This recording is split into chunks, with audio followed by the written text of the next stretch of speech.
یہ علم آپ سے حضرات کو منتقل ہو چکا ہے اور اس علم کی گہرائی اور اس علم کی حقیقت سے آپ ذہنی طور پر مانوس ہو چکے ہیں کہ مادی گوشت پوش کا جسم اصل جسم نہیں ہے. مادی گوشت پوش کا جسم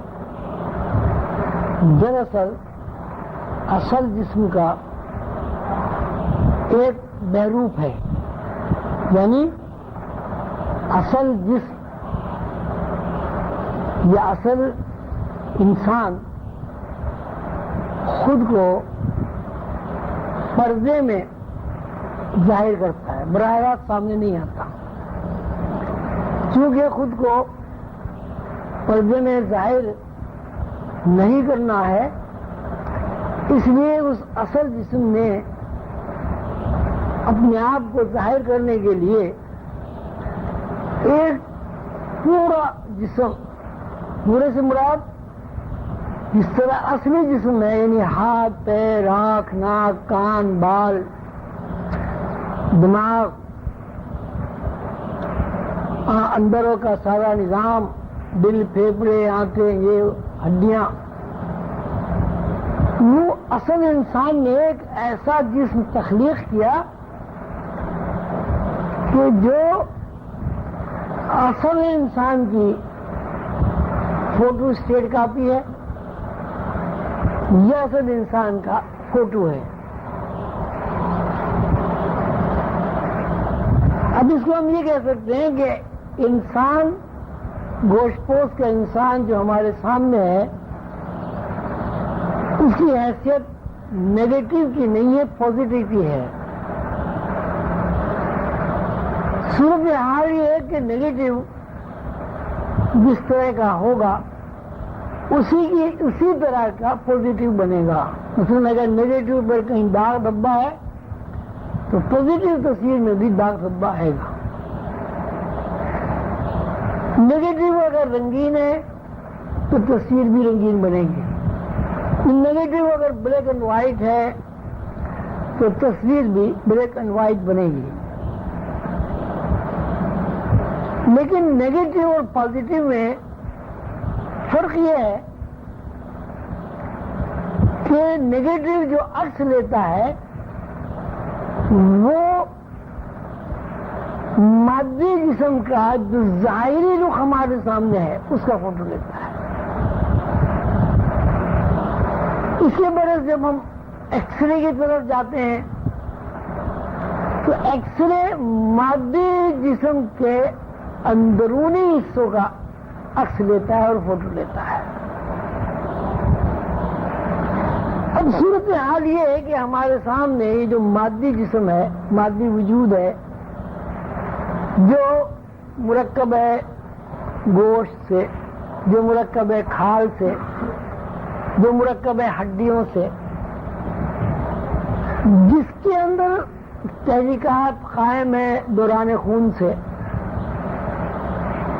یہ جسم کیوں اصلی نہیں ہے اور اصلی جسم کا کس طرح یہ میڈیم ہے یا کس طرح لباس ہے، اس کے بارے میں بھی وضاحت کرنے کی کوئی ضرورت نہیں ہے، اس لیے کہ بار بار یہ بتایا جا چکا ہے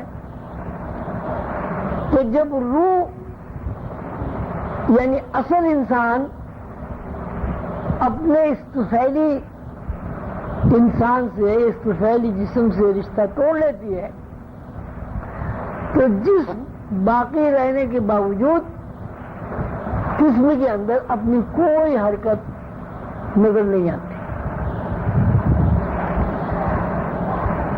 یہاں یہ بات سمجھنا ضروری ہے کہ جس طرح گوشت پوش کے جسم میں رگیں ہیں، وریدیں ہیں، شریانے ہیں، پٹھے ہیں، ہڈیوں کے جوڑ ہیں، آتے ہیں، گردے اور مثانہ اور لبلبا اور جتنی چیزیں اندرونی طور پر موجود ہیں بالکل اسی طرح من و ہند روح کے اندر بھی موجود ہے.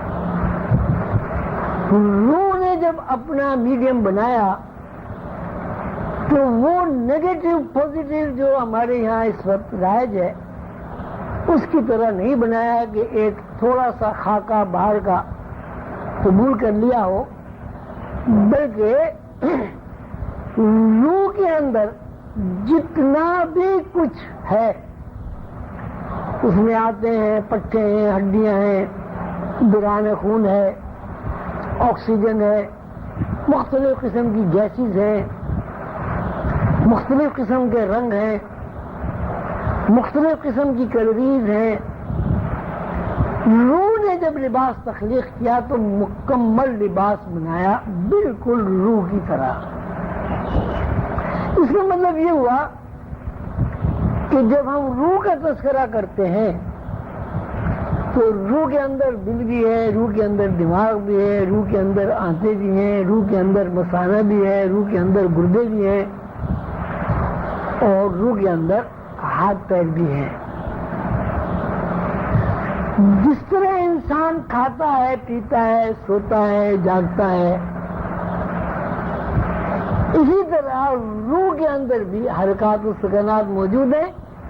البتہ یہ سونے کا عمل، کھانے پینے کا عمل، جاگنے کا عمل روح کے اندر موجود تو ہے، لیکن یہ سارے اعمال اس دنیا کے اعمال کی طرح تو ہیں، لیکن اس میں اختلاف ہے.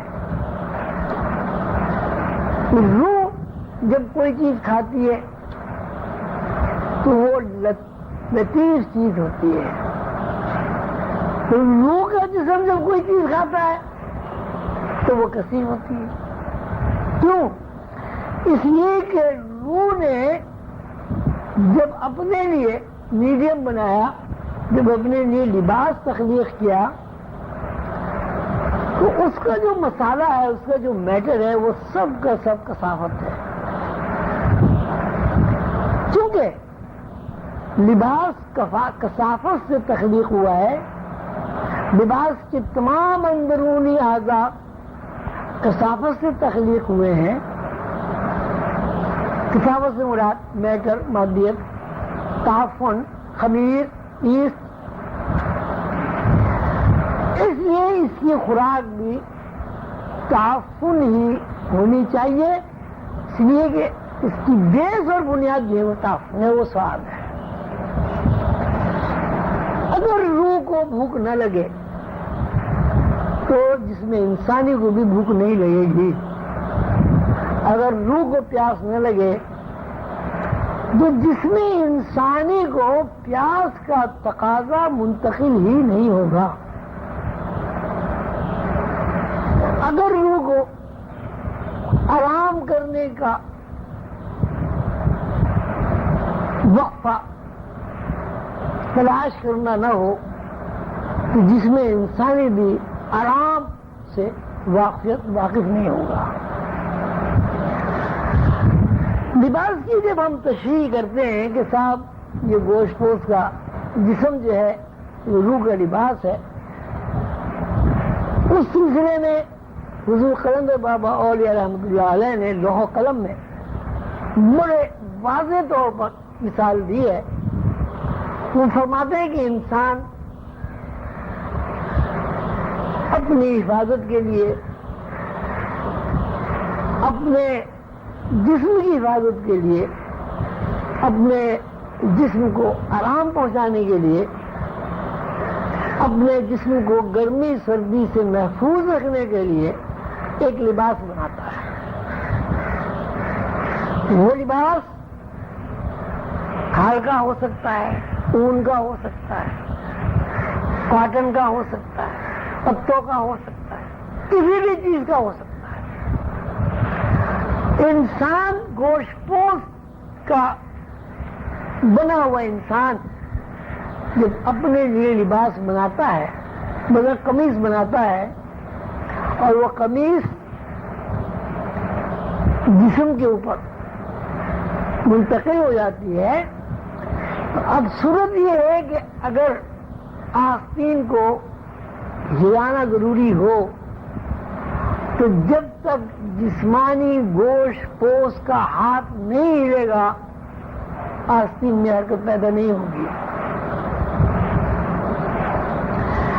اسی صورت سے وہ ٹانگ ہلانا چاہتا ہے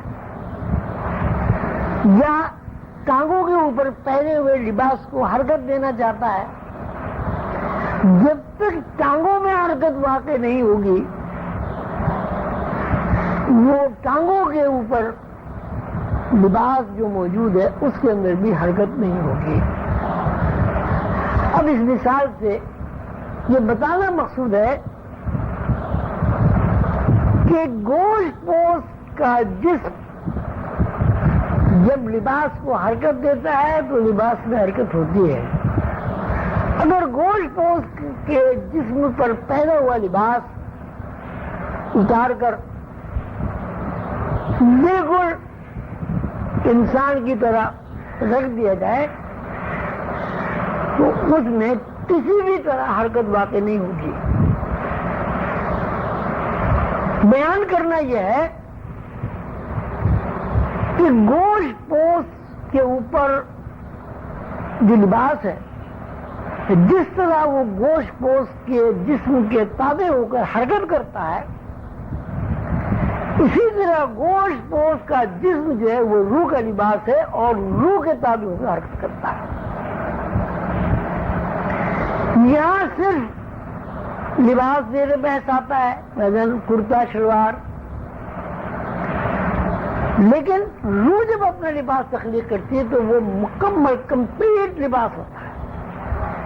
کمپلیٹ مکمل لباس میں پورا جسم انسانی، اس میں جو